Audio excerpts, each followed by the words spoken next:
하나님의 말씀은 빌립보서 2장 19절로 시작합니다.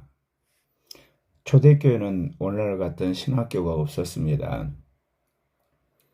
초대교회는 무엇보다도 사도들이 가는 곳마다 복음을 전했고, 그리고 성령의 세례를 받았기 때문에 성도들이 이러한 사도들이나 또는 순회하는 그런 선지자들, 전도자들을 통해서 신앙의 훈련을 받았을 뿐만 아니라 시간이 가면서 교회 안에 집사라든지 장로, 감독들이 세워지게 됩니다.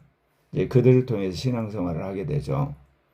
특별히 은사자들을 키우는 데 있어서는 말씀드린 것처럼 이 바울 같은 선교단, 또는 나중에 바나바 선교단, 베드로 선교단 같은 그런 선교단 일행으로서 함께 다니면서 삶 속에서, 선교 활동 속에서 지도자로 훈련을 받았던 겁니다. 그러니까 순회하는 신학교요, 생활의 신학교요, 또 이게 현장의 신학교라고 할 수 있죠. 이른비 성령의 시대는 두 그룹의 지도자가 있다고 할 수가 있는데, 순회하는 선교단, 주로 이제 사도들이 지도자가 되죠. 또 이제 지역의 교회가 세워지므로 그곳에 이제 장로나 집사들이 세워지는 목회자들. 그래서 이 순회하는 은사자들과 이 지역에 있는 목회자들이 이제 연합하는 구조.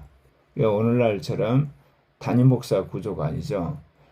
그러니까 로마 제국 전역을 돌아다니면서 복음을 전하는 이런 선교단, 사도가 지도자가 되고, 거기에서 이제 훈련받는 여러 동역자들이 있게 되고, 성격이 일종의 선교단 역할을 하면서 오늘날의 교단과 같은 리더십 역할을 하죠. 그리고 이제 지역에는 지역 교회가 있고, 거기에 이제 목회를 하는 장로와 집사들이 있고, 나중에는 이제 한 지역 전체를 이끌어가는 이제 감독이 있게 됩니다. 오늘날 이제 노회장이나 그런 역할을 하는 사람들이죠. 그런데 두 그룹이 서로 이제 유연하게 서로 연대하면서 사역을 하는 그런 구조였습니다. 그러다가 이제 313년 기독교가 이제 공인이 되고 국교화가 되면서 그 왕국 체제를 담게 되죠. 그래서 로마 같은 경우는 제일 위에 교황이 있게 되고, 그리고 각 지역마다 이제 주교가 있게 돼요. 그 주교가 이제 감독인데 사도라고 생각하죠. 그리고 각 지역마다 이제 본당에 이제 사제, 장로라고 그러죠. 본당 주임 신부, 그리고 부제, 직책상 보면 집사라고 할 수 있어요. 이런 이제 구조가 이제 정착이 되고, 이제 종교개혁 하면서부터는 교황제도를 거부하고 또 주교제도를 거부해요. 그래서 투표를 해서 총회장을 뽑고 노회장을 뽑습니다. 그래서 개신교는 지역교회 담임 목사와 당회나 이런 조직이 굉장히 강하죠. 실제로 노회나 총회는 회의라든지 사무만 보지 역할이 약해요. 그러다 보니까 개신교는 이 신학교가 있기는 하는데 분명히 지도자를 키움에도 불구하고 신학교가 총회나 노회의 적극적인 지지를 받고 후원을 받고 그렇게 훈련하는 그런 구조라기보다는 그냥 병렬되어 있어요. 신학교 총장이 계속 운영자금이라든지 이제 이런 부분들, 그 다음에 신학교 교수들을 데려오는 일들을 하게 되죠. 그래도 이제 한국은 한국 교단이 신학교 운영에 관여를 많이 도와줘서 그러는데 미국 같은 경우는 그러질 않죠. 그래서 이제 그런 구조인데, 이제 늦은 비 성령의 시대는 앞으로 이제 교단이 해체되고 성교회 같은 연대하는, 연합하는 형태가 되게 되죠. 그러다 보니까 가장 시급한 일이 지도자를 키우는 거예요. 제가 제 종교개혁을 사명을 하고 지금까지 가장 중요하게 여긴 것이 지도자를 키우는 겁니다. 제가 세계적으로 사용되는 카톨릭 헌법을 보고 깜짝 놀랐어요.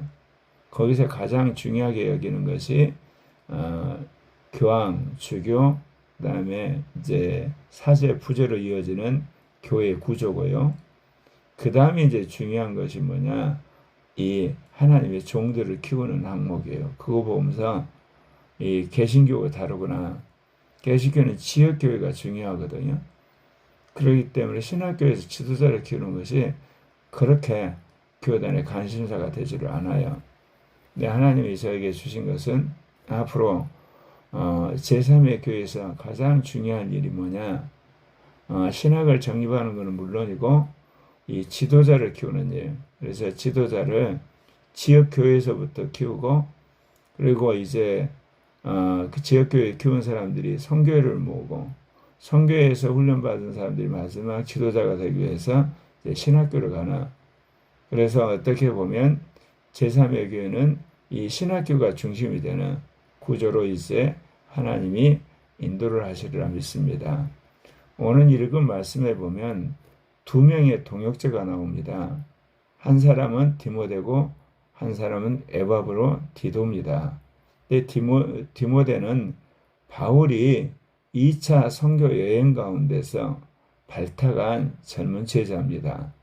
그리고 에바브로 디도는 빌립보 교회가 이 감옥에 있는 바울을 돕도록 파송한 선교사라고 할 수가 있죠. 돕는 자죠. 내가 디모데를 속히 너에게 보내기를 주 안에서 바람은 너희의 사정을 알므로 안위를 받으려 함이라. 오늘날에 이제 이 감옥이고 바울 당시에 로마의 감옥이 달랐던 것 같습니다. 바울 당시에 그 감옥은 이제 그 죄수로 가는 사람도 감옥에 있지만 돕는 사람도 같이 생활을 하는 것이 가능한. 그러니까 감옥에 있는 바울이 지금 함께 생활했던 동역자, 젊은 제자인 디모데를 이제 빌립보 교회에 보내려고 했던 거죠. 왜 보내려고 그랬냐면 이 바울의 사정을 빌립보 교회에 보내고 그래서 빌립보 교회에 가서 그걸 알리고 또 빌립보 교회의 사정을 이제 디모데가 가서 알아보고 바울에게 이제 알려주기 위해서 사신처럼 디모데를 보냈던 겁니다. 이는 뜻을 같이하여 너희 사정을 진실이 생각할 자가 이밖에 내게 없습니다. 비록 감옥에서 바울이 생활을 하지만 바울과 함께 생활했던 사람이 디모데뿐이에요. 그래서 디모데를 보낸다고 이야기를 하는 겁니다.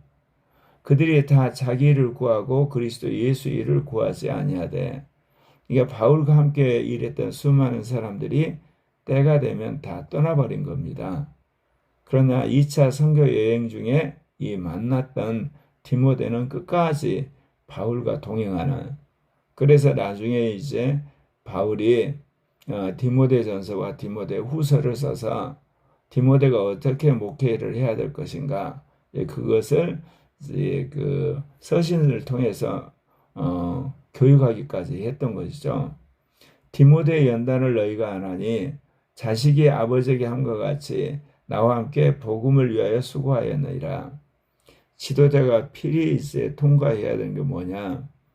주님이 주신 성령의 기름 부음 가운데 강력한 은사로 사역을 해야 되지만 복음을 전하다 당하는 환난을 이겨내야 돼요. 그래서 연단을 통과를 해야만 지도자가 되는 겁니다.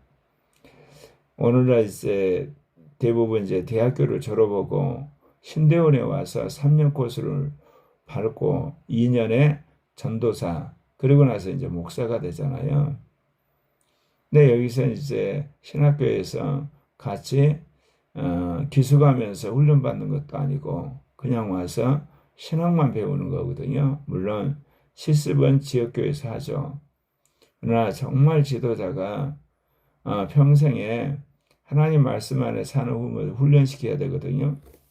그래서 앞으로 제3의 교회는 어린아이, 청소년, 청년, 장년에 이르기까지 자신이 은사자로서 지도자로서 사역하기를 원하는 사람은 미리서 훈련해서 각 코스마다 다 이 지도자를 훈련하는 단계별 신학교를 세워야 됐다고 제가 작정을 했어요.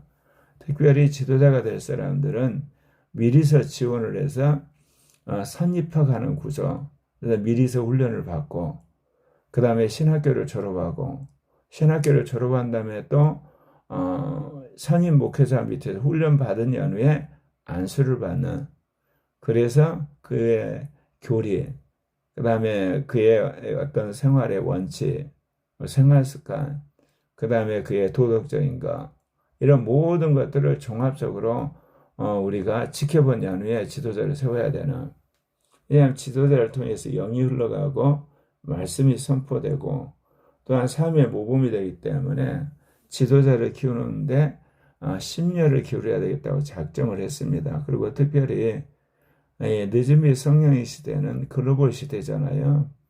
지도자의 사역도 굉장히 다양합니다. 그리고 은사도 다양하기 때문에 공통된 어떤 거 가지고 지도자들이 하나의 똑같은 정체성을 갖기 굉장히 힘들어요. 그렇기 때문에 은사자로서 안수받기 전에 철저하게 훈련하고 영적인 네트워크를 갖는 것 외에는 교회가 하나의 공동체로 아시아 복음화, 세계 복음화를 할 방법이 없습니다. 집단적으로 어떤 동일한 형태의 교회가 오늘처럼 노예, 총회 이어진다든지 아니면 카톨릭처럼 교구라든지 아니면 카톨릭 전체 어떤 구조로 되어 있을 수가 없기 때문에 지도자들이 굉장히 중요하죠. 지도자들이 연대. 그래서 지도자를 키우는 그런 시스템으로 앞으로 교회와 복음단을 세워야 되겠다, 그런 생각을 하고 있습니다. 네. 디모데 연단을 너희가 안 하니 자식이 아버지 한같이 복음을 위해 수고했다. 바울이 디모데를 지켜본 거죠. 그래서 복음을 위해서 그가 연단을 받았다는 거죠. 그러므로 내가 내일이 어떻게 될지를 보아서 곧 이 사람을 보내기를 바라고 나도 속히 가게 될 것 주 안에 확신한다. 바울이 이제 감옥에 있기는 하지만 자신이 나갈 거를 확신하고 있습니다. 그 전에 이제 디모를 보내겠다, 그렇게 이야기를 하는 겁니다. 그러니까 자신과 더불어 선교를 했던 선교 단원인 디모데를 보내서 자신의 소식도 알려주고 빌립보 교회 소식을 이제 갖고 오기를 바랬던 거죠. 두 번째 언급하는 사람이 에바브로디도입니다. 에바브로디도는 빌립보 교회가 파송한 바울의 도우미 내지는 선교사라고 할 수 있죠. 에바브로디도를 다시 너에게 보내는 것이 필요하다고 이야기를 말하고 있습니다. 그는 나의 형제요, 함께 수고한, 함께 군사된 자요, 너희 사자로 내가 쓸 것을 돕는 자라. 그러니까 빌립보 교회가 에바디로 편에 바울이 필요한 것들을 가지고 왔던 겁니다. 그리고 와서 같이 생활하면서 바울이 형제가 되고 수고하는 자가 되고 군사가 됐다, 이렇게 이야기합니다. 이 에바브로디로가 자기를 파송한 빌립보 교회를 향해서 정말 뜨거운 그런 애정과 사모함이 있었기, 그런데 오자마자 병이 든 거예요. 그 소식을 빌립보 교회가 이미 알고 있는 거죠. 빌립보 교회가 얼마나 그것에 대해서 마음 상해하고 안타까워하고 근심을 했겠습니까? 그래서 이 이야기를 바울이 하는 겁니다. 그가 병들어 죽게 되었으나 하나님이 그를 긍휼히 여기셨고 그뿐 아니라 또 나를 긍휼히 여기사 내 근심 위에 근심을 면하게 하셨느니라. 아마 에바브로디도가 굉장히 심하게 아팠던 것 같습니다. 거의 죽음의 지경까지 갔었는데 하나님께서 기적적으로 살려주신 것, 그 하나님이 그를 긍휼히 여기셨을 뿐만 아니라 또 바울을 긍휼히 여기셨다는 표현을 쓰고 있습니다. 에바브로디도가 이제 바울을 돕기 위해서 왔는데 그가 이제 돕다가 병들어 버렸기 때문에, 그래서 하나님이 에바브로디도를 긍휼히 여기시고 그리고 자신을 긍휼히 여기셔서 자신의 근심 위에 근심을 덜어줬다. 그렇게 이야기를 하면서 그가 완쾌된 소식을 이야기를 하죠. 이러므로 너희가 주 안에서 모든 기쁨으로 그를 영접하고 또 이와 같은 자들을 존귀 여기라. 에바브로디를 다시 이제 보내는 거죠. 그가 이제 건강하게 되고 이제 뭐 활동할 수가 있으니까 이제 걱정이 되니까 원래 파송했던 빌립보 교회로 다시 돌려보내려고 하는데 그들을 극진히 영접을 하고 존귀 여기라는 거죠. 그가 그리스도의 일을 위하여 죽기에 이르러도 자기 목숨을 돌보지 아니한 것은 나를 섬기는 너희의 부족함을 채우려 함이라. 그가 그리스도의 일을 하는 데 있어서 죽기도 두려워하지 않는, 그러니까 죽음을 불사하면서 목숨을 돌보지 않고 복음을 전하는 열렬한 종이었다는 것. 오늘날 이제 우리나라가 선진국이 되고 민주화가 되고 자본주의가 되고 또 과학문명이 발달하고 또 여러 가지 교통시설도 또는 이런 그 통신시설 발달하면서 우리의 삶이 굉장히 윤택해졌잖아요. 이제 이러다 보니까 그리고 이제 교회가 예전과 달리 교회가 쇠퇴하고 있어요. 그러니까 신학교를 가려고 하는 젊은이들이 없어요. 그리고 신학교를 나와도 목회를 하려고 하지 않습니다. 왜 그러냐면 목회를 하면 너무 힘들고 한마디 고생을 바가지로 한다고 생각을 하는 거죠. 보면 이제 그런 것들이 눈에 역력하죠. 왜냐하면 사회가 굉장히 그 자본 중심으로 물질 중심으로 가게 되고 그리고 또한 사회가 다운화되면서 교회의 영향력이 급속하게 저하가 됐습니다. 이런 상황에서 하나님이 하시는 방법이 직업 가진 은사자를 세우시는 거죠. 직업을 가지면서 이제 주말에 교회를 섬기는 이제 그런 또는 이제 직업과 주를 섬기는 교회를 섬기는 일을 함께하는 그런 사역자를 하나님 세우시는데 이게 이제 주님이 시대의 경륜에 따라서 지도자를 세우는 방법이죠. 그거는 2000년 교회사에서 그게 이제 보게 되면 명확해요. 예컨대 이제 이른비 성령 시대는 주님이 곧 올 거라고 생각했기 때문에 이 사도나 선지자나 전도자, 목자, 교사들, 이제 우리가 흔히들 오중직들이 순회를 했어요. 대부분 결혼도 않고 당연히 이제 직장도 없죠. 종말론적으로 살았어요. 가는 곳마다 그곳에 주는 곳에서 식사도 하고 숙식하고 그리고 사역을 하고 또 떠나고 그러다가 국교화되면서 카톨릭 같은 일종의 국가 체제를 개신교하는 기업 체제처럼 이제 교회가 세워지게 되면서 풀타임하는 그런 지도자인데 카톨릭 같은 경우는 독신으로 살게 되죠. 개신교는 이제 결혼하고 자녀를 키우고 살림을 하게 되는데 제3의 교회는 이제 직장까지 갖게 되는 거죠. 결혼하고 자녀를 키우고 직장을 갖게 되는 이런 상황에서 과연 주의 일을 하는 것이 어떤 의미인가? 시대적으로 좋은 기회가 되지만 또 한편에서는 하나님의 일을 하는 종들이 얼마든지 자기가 사역자라는 걸 빙자해가지고 육신적으로 살 수가 있습니다. 권력을 취할 수도 있고 돈을 벌어들일 수도 있고 그리고 온갖 한마디로 말해서 악한 짓을 할 수가 있어요. 왜냐하면 풀타임으로 교회에 이제 정해진 곳에서 일하기보다는 이제 직장을 가지고 또 이제 주말에 사역을 할 때 다양한 형태의 사역을 하기 때문에 이런 지도자들이 공통된 어떤 그 우리로 말하면 그 공통분모가 없죠. 지도자란 명칭 외에는. 그러나 너무 다양성을 이제 허용하다 보니까 이제는 그거를 빙자해서 얼마든 육신적인 삶을 살 수 있거든요. 그래서 주님께서 앞으로 제3의 교회 지도자를 세우려면 자신이 예수를 믿고 성령 받고 나서 헌신할 때부터 지도자가 되겠다고 등록을 하고 한 10년쯤 그의 삶이 모든 부분에서 점검을 받고 그리고 신학교를 졸업하고 그리고 나서 이제 공동체가 확인한 다음에 지도자를 세워야 되나. 그렇게 해도 이제 한마디로 타락한 자가 있겠지만 그렇게 하지 않으면 공동체로서 지도자로서 이제 리더십과 또는 이게 거룩함, 연대 의식을 가질 수가 없어요.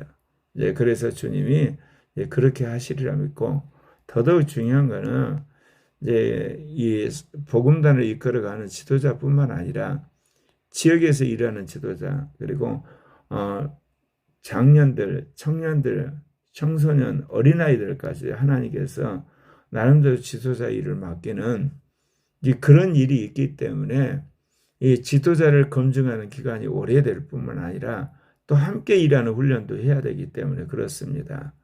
그래서 오늘 바울이 이 감옥에 있으면서 함께 지냈던 두 명의 지도자, 2차 선교여행 때 발탁했던, 그리고 평생을 같이 했던 디모데를 빌립보 교회에 보낸다는 소식이고, 또 한 사람은 빌립보 교회가 바울을 돕기 위해 보낸 에바브로디를 다시금 이제 그를 빌립보 교회에 보낸다고 이야기를 하면서 바울이 이 빌립보 교회에 두 사람을 선대하라고 이야기를 한 내용입니다.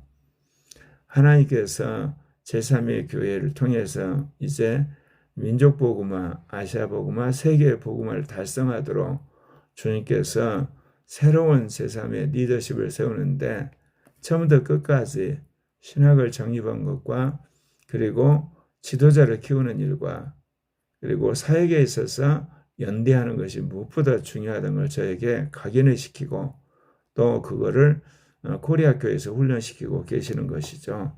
기도하십시다.